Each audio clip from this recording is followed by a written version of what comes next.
By election जब मैंने लड़ा था उस समय वचन पत्र में आदरणीय कमलनाथ जी ने दिया था तो कि हम गौशालाओं का निर्माण कराएंगे और 100 रुपये में 100 यूनिट बिजली देंगे और माताओं की जो वृद्धा माताओं की पेंशन है वो 300 रुपये थी तो उसे 600 आदरणीय कमलनाथ जी ने हमारी सरकार ने ही की है।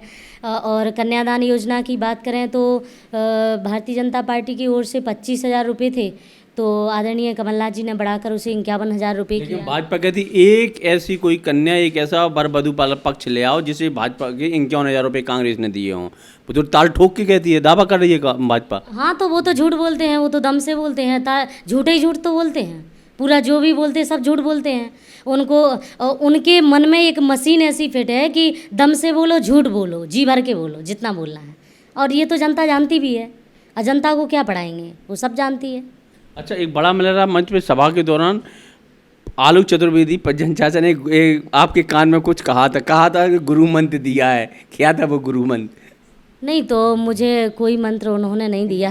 अब वो तो कहते हैं कि बना लेते हैं, मैंने कहा नहीं कि कुछ भी बना लेते हैं, कोई भी बात हो, कुछ भी अगर शब्द कुछ और बोला हो, बात कोई और जहाँ तक बात मुझे लग रहा है कि उस समय इस तरीके से कहा गया था कि उनसे कहा कि इमोशनल हो, तो मैं तो आपसे ही पूछ रही हूँ कि मैं अभी आपसे ही कहूँ कि आप इमोशनल हो जाइए, मुझे रो करके बताओ, तो बिना कारण का कोई रोएगा नहीं। लेकिन रोने की बात को याद आ गया, चुनाव के एन वक्त पर एक आपका वीडियो आया था, वाकई शायद भगवान गुहारा तरफ से आया था कुछ इस तरफ का, वो वाकई में कोई पीड़ादायक था आप साथ उसमें, लेकिन हकीकत में रो रही थी, क्या मामला था वो? मैं तो हकीकत में तो मुझे इमोशनल होना स्वाभाविक था और मेरे इमोशनल होने का ज़्यादा कारण ये था कि उस समय कोरोना काल चल रहा था और ऐसी विपरीत परिस्थिति में जनता को घर से बाहर निकलना पड़ रहा था, तो बुरा भी लग रहा था कि बेचारी हमारे लोग जनता को इस तरीके से, यदि ऐसा नहीं होता तो क्यों ऐसी विपरीत परिस्थिति में बाहर निकलना पड़ा, तो दुख तो होता है अपनी जनता का, क्यों नहीं होता।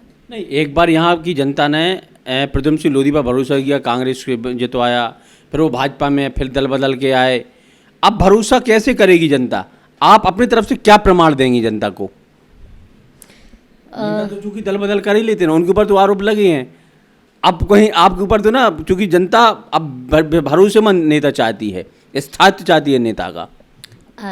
हमारी जनता बहुत समझदार है और उन्हें समझाने की कोई आवश्यकता नहीं है और वो मुझे रामसिया को कोई ऐसे नहीं कि कोई अचानक जानते हैं, मैं कोई अजनबी हूँ, मैं उनकी ही हूँ और उन्हीं के क्षेत्र से हूँ, यहाँ पे मैं रही हूँ।